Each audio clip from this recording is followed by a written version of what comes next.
Hey folks, it's Frithgar here, how you doing? Welcome back to Farming Simulator 19 here in Erlengrat. I've said before, I quite like this idea. I like the idea of having the factory units there and being able to sort of have a wider variety in the gameplay. How well it's going to be implemented, we will wait and see. It could be an interesting thing, though. It could very well be an experience that is worth having. I can't see that it's going to be negative, put it that way. I've seen some comments, although I've got to admit that the comments about how things are potentially being done or might potentially be done that I've been reading lately, they seem mostly positive. And that's a bit of a surprise in itself, because as you know, that comment sections on Facebook and Twitter and they do tend to be a bit of a toxic smorgasbord of horror. And I haven't seen a lot of evidence of that yet, which I'm taking as a really good thing. I am taking that as a really good thing. Okay, so we got 3, 11, 18, 20, and 22. 3, 11... 18, 20, and 22. So we've got that one over there. 1, 2, 3 down through there. Number 3 up there. Got that right? No, 3, 11, 18, 20, 22. 11, 18, 20, 22. Okay, so those 4 right there are all fairly connected together. We'll go and do number 3. I'm just going to take all of them, though. We'll just accept these contracts. Like that. All a lot. And we'll start off on field 3. So we will race up the road here, because field 3 is actually fairly close to us.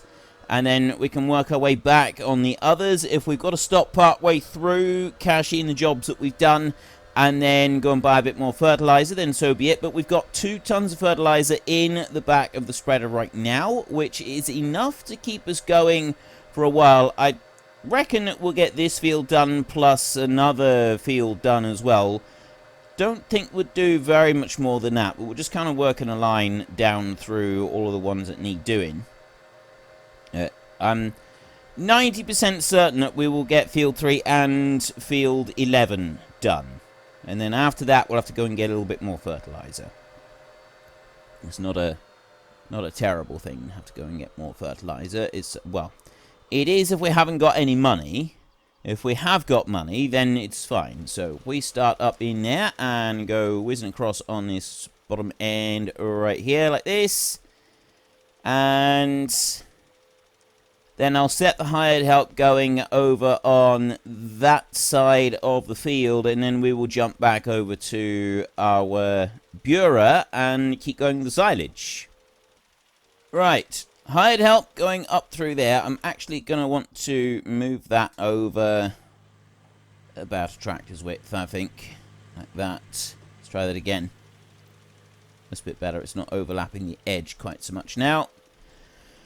Off you go. Okay, so I've got complete and total faith in that helper's ability to mess it up somehow, but I'm not going to be watching that particular train wreck, so we don't need to worry about it. We can carry on with this bit over here.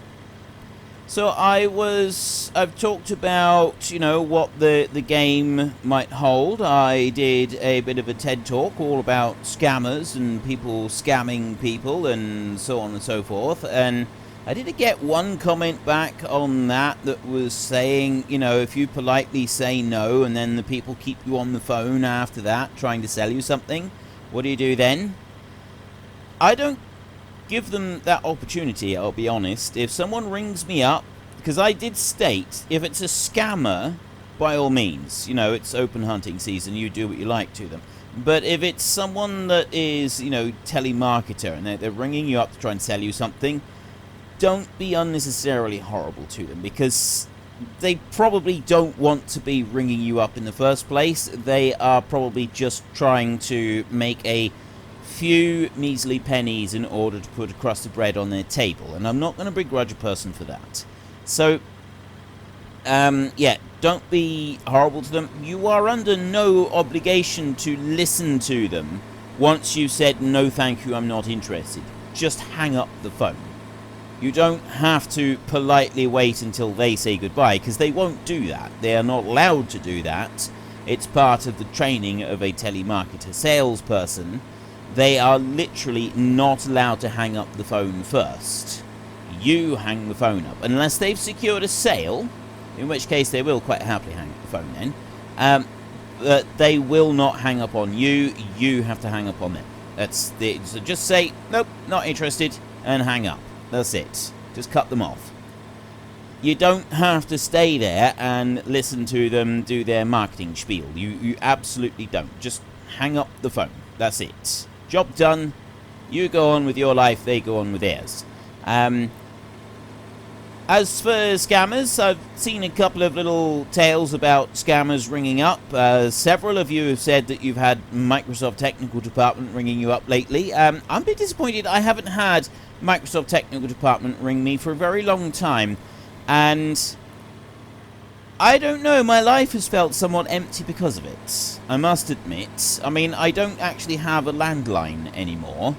I've only got a mobile phone, so it's probably partly to do with that. But I do feel like my life has become a little bit emptier, a little bit more drab, on account of not having Microsoft Technical Department to keep me company on a regular basis. But you never know, I might be able to get my mobile phone number out there to them. Maybe if I ring up Microsoft and tell them, look, this is my new number, you can use this one. And then they will hand it over to, well, actually Microsoft don't actually hand it over to anybody, because the Microsoft never actually ring you. They don't care if you've got a virus on your computer. They absolutely could not give a hoot. So long as you have given them the money for the Microsoft Word and the Windows and anything else that you might be using, they don't really care what you're doing with your computer, so long as it's not strictly, well, they don't even care if it's illegal. I was going to say so long as it's not illegal, but so long as it's strictly within the law. But Microsoft themselves, they don't care about that either. So long as you're not doing a DDoS attack against them, they don't care what you're doing with their software, because they've already got their money. So they really, really don't care. They don't care if it's illegal. They don't care if it's strictly legal. They don't care if it's unethical. They don't care. They have your money. Beyond that, they couldn't give a hoot. So they're definitely not going to ring you up at any point to say, oh, there might be a virus on your computer. But anyway, I've already gone over all of that. I was talking about my ultimate simulator dream, which is still my dream. It will always be my dream. That is what I would really love to be able to play. That, and I really like games like Witcher and Skyrim. I love those types of games. I really do. I've spent quite a lot of time playing those types of games. I haven't played them for a little bit. I do take breaks from different genres of games, and I haven't played a fantasy game for quite a while. I've been playing, well, I suppose you could technically class Minecraft as a fantasy game. I've been playing a lot of Minecraft lately. But a simulator game, you got the massive simulator game that I was talking about last time, where you literally got the world simulated. You got the restaurants, you got the hairdressers, you've got the workshops, and ETS2 mixed with Farming Simulator and Train Simulator and Flight Sims, and all of it is all rolled in together. So I was talking about all of that, but what I didn't talk about was the possibility of having another world similar, but a fantasy setting. And some of you may remember Chronicles Valyria, and basically the bloke made all kinds of promises for Chronicles Valyria. It was going to be the most amazing game ever, and he had something like $3 million given in the Kickstarter, and then he went and gave himself and a few other people six-figure salaries for a year, and ran out of money without actually having any gameplay to show for it. So essentially, he ran a big scam. Now, whether he was deliberately setting out to run a scam, or was just a moron and spent the money faster than he realized he should have done, I suspect it's more the latter. I don't think he actually set out originally intending to run a scam, but then there was lots of money, and some people are just not able to cope with having lots of money to deal with, and so he gave it all to himself.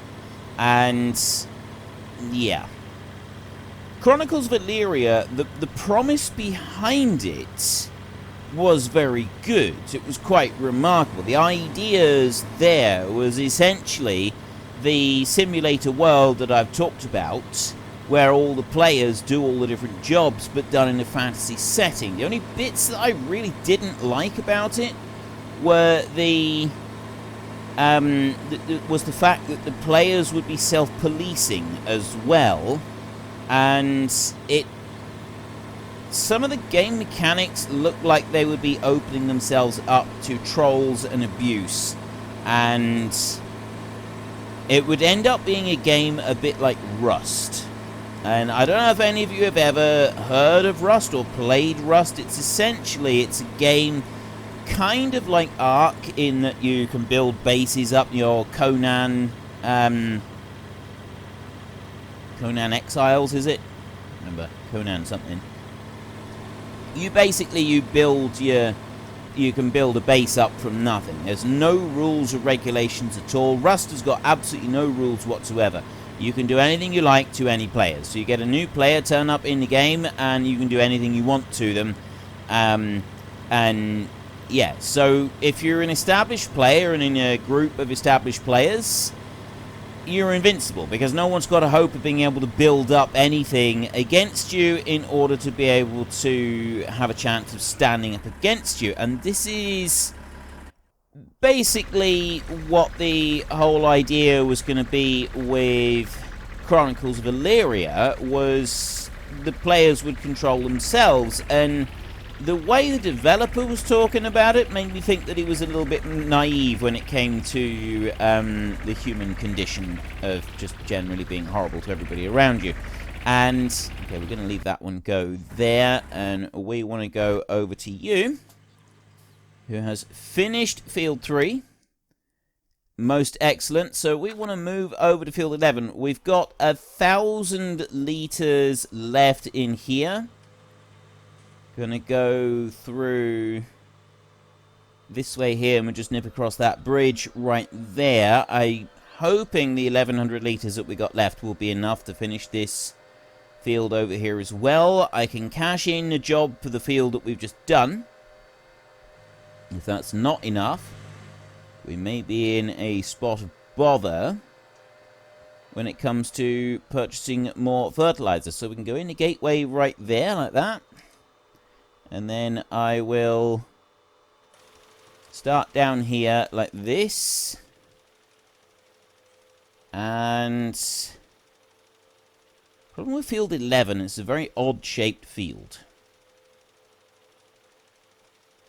We'll do a run down here, and then I will run down to the other end of the field again. So I'll go there like that, and then I will run back over here, and we will sort of go along that side of the field there, and then I'll let the hired help work its way up and down the field from here. So I'm deliberately only taking a half a width, because I'm going to line this one up in a minute, and I want the tractor to be able to go all the way to the end of the field. So yes, there is a little bit of waste right here, but that will end up being okay. So I'm going to go out at that angle right there, and then it's going to come over there like that. That's where it's going to go. I should have maybe let it go over a bit further. But anyway, that one can carry on and do that bit. In the meantime, oh, 6 grand, okay. There's more there than I realized, so we're going to collect the 6 grand on field 3. That puts us into positive money, so while I'm not doing anything else, I'm going to go into big bags in here. I'm going to get a solid fertilizer bag there. I'm going to buy that one, and I'm going to buy a second one as well. So that is all of the money that we've just earned now spent. And we've got 2,000 litres of fertilizer that we can go and pick up as soon as it's ready. So you over here, you're actually done now, so we can stop spending money paying you to waltz up and down the field doing literally absolutely nothing. We will go and hook on, we'll go and get that one going in a second. We'll go and unload that one. So you here, bring that down. Fold this one up. We do need to get ourselves a pressure washer here. We'll do a bit of work with that. So yeah, the whole Chronicles of Illyria thing, I really, really liked the look of the game. Apart from some of the ideas that they had with players kind of running their own things, because when the players weren't online, the idea was apparently that you'd be able to, the NPCs would take over doing what the player is doing. So if the player is running one of the shops in town, when the player is not online, then the NPCs would do it. And the NPCs, you have a family, you start your own family. So you have a wife or a husband, you have children, and when you're not online, the NPC wife or husband and children, they're the ones that run the shop, the business, and that for when you're not around. This was the theory behind it.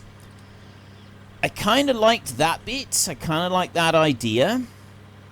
Everything was destructible.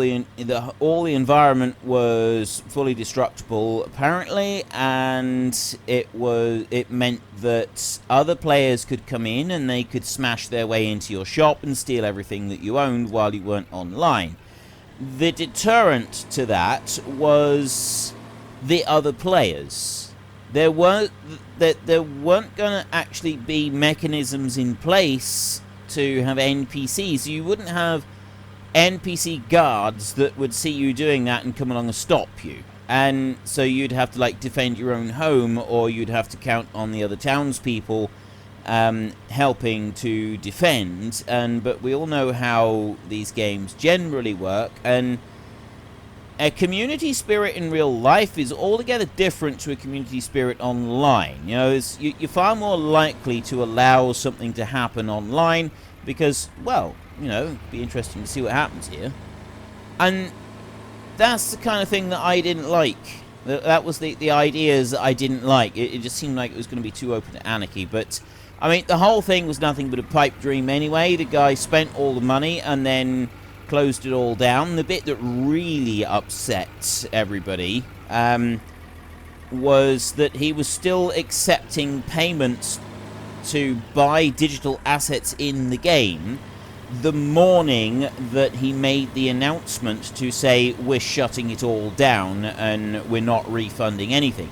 He accepted payments less than 24 hours. I think it was actually less than 12 hours before he made the announcement. I think there was a few payments that may have been refunded right at the end, but it was something like 12 or 24 hours that payments were still being accepted within the 24-hour window before he made the announcement he was shutting stuff down. And that is what really upset people, because he would have known weeks in advance that he was shutting it all down and it wasn't going to work. But he didn't say anything at all and continued to take money for people selling a digital asset that he knew full well was never going to exist. So then he went off the radar. He said, that's it. It's all being shut down. We're not going to do it again. And then he came back. Came back around about the same time that the class action lawsuit against him was starting to gain a little traction.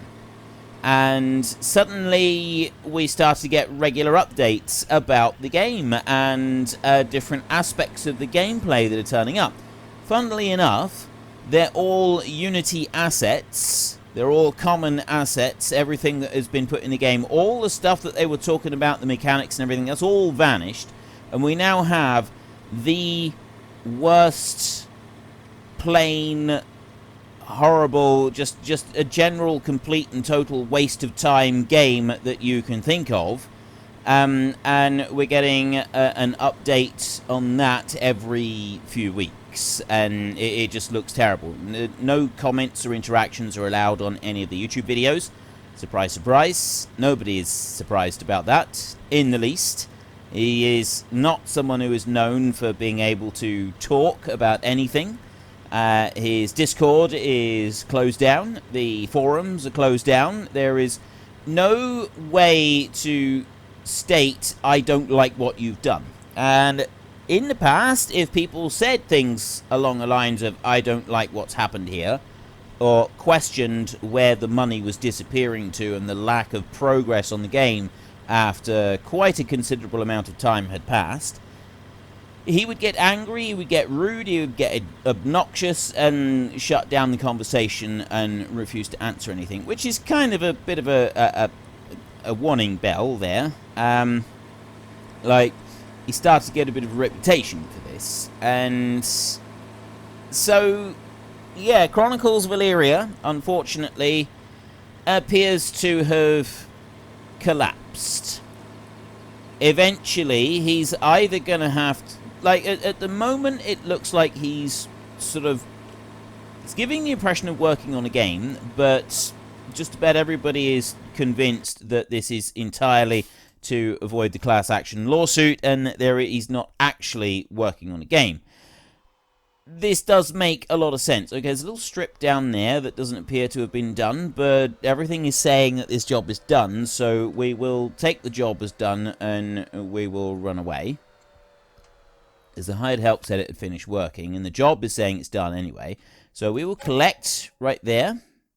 Now we've got 18, 20, and 22 to do. They are £3 a pop, so we'll get 9,000 euros for doing that. I'm going to go back over to the dealership now, and I'm going to reload with fertilizer. I've actually got 300 in there. So what I will do is I will start going up here, and I will dump out some of that fertilizer. I'll probably get to the end of the field here with 300. Get a bit more than that, actually. That means that I can get one more bag of fertilizer in a minute, and we can have 3 bags of fertilizer in here. So we'll fill this one up completely, and then we ain't going to run out anytime soon. Because I need 3,000 of space in here in order to be able to get the 3 bags of fertilizer. So we'll go all the way up here like this, and we will come across the top headland like this. 206. Just below 200, that's all I wanted. And then you come out to there like that. So I will now run over... Actually, I'm going to run around this way. I'm just going to go along top end of the field and down here. I don't normally go out like this, but... Well, we know the farmers here, don't we? We've done enough work for all of the farmers around here that we should be okay with just travelling around the edges of the fields. If they've got a problem with this, then they can come and talk to us. I mean, we're not unapproachable when it comes to things like that. We are able to be approached. We can talk these things through. So I just want to go into there. I want to go to big bags, and I want to go to that big bag, and I want to buy that one. Yes, okay, and we are done. And then I can go over next to these 3 lots of fertilizer. And we can do some stuff in here, so we can load all of that back up. So it'll be interesting to see what happens with Chronicles of Illyria, whether they are ever actually going to produce a game. As I said, at the moment, it definitely looks like the guy is working on it in order to avoid the whole class action lawsuit thing that is being filed. But I think as long as he keeps working on it, there isn't a lot that can happen. He's still actually making the game, although all the digital assets that he's got and sold, whether or not they will actually materialize into something that players can use in the game once the game does start up, I don't know. I made a few videos on Chronicles of Illyria back when it first came out, because the initial ideas of it were absolutely amazing. I loved it. I thought that the whole concept of it was just fantastic, and I really loved it. But it ultimately fell flat. as far as I was concerned. And it got to the point where I didn't like the direction the game was going, and I removed any trace of Chronicles of Elyria content from my channel quite a long time before all of this stuff about the announcements about how the game was being cancelled. They weren't going to work on it anymore, and then he started working on it again, and so on. Before any of that happened, I had already deleted any trace of Chronicles of Elyria content from my channel because I didn't like the way that the game was being developed. I was already sort of looking at this and thinking there's something doesn't seem quite right with this. There's something rotten in the state of Denmark right here, and I don't like it. So I chose to not have anything to do it because I was getting people still seeing my old videos on it and asking questions, wanting updates and so on, and the more I was hearing about the game and the development process and what was happening with it, the less I was liking what I was hearing, so and seeing as well, because it started off so well with your characters would age. Like you would buy a soul. You wouldn't get a character, you would get a soul, and your soul would start off as a child, and then you would get an education and so on, and then you would work through life, and then you would turn into, you would grow old, and then you would die. And they reckoned that it would take, I think it was around between 6 and 9 months for your character to eventually age out and die. And then your children, you would choose one of your children or an adopted child, and basically your soul would move on to that one. So you weren't just controlling a character, you were controlling a dynasty. You were controlling generations of players. There were a few aspects of the game that people really didn't like the sound of, like each person had a random chance of being able to cast powerful magic and things like that. Magic strong enough to destroy cities. However, there was no way of making a character get that. It was just random chance. So you could randomly find out that your character's got the ability to change the course of gaming history change the course of history in that game.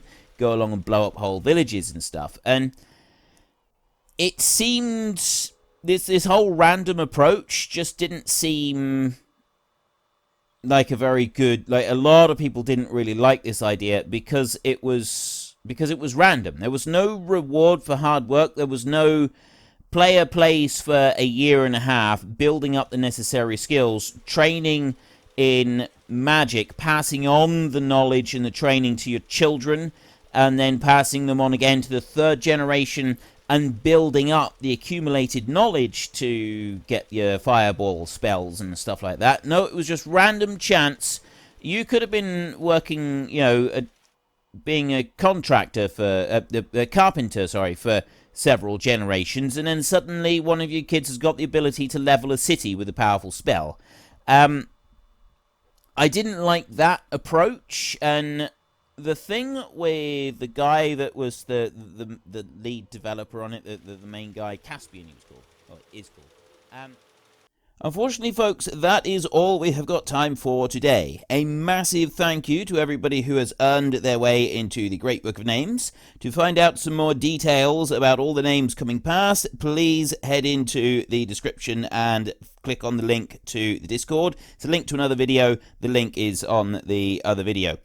Please also consider checking out the links there for Nitrado, who provide gaming servers for games like Farming Simulator, Minecraft, Ark, and several others. And there's also Fanatical, who will help support your gaming habit by providing you with cheap games and also giving me a small commission on anything that you buy using my link. If you've enjoyed this particular video, then please head down below and give us a like. And if you really enjoyed it, then please tell your friends all about me. Get them to come and watch as well. That would be awesome. And until next time, thank you very much for watching. This is Frithgar. Goodbye, and see you later.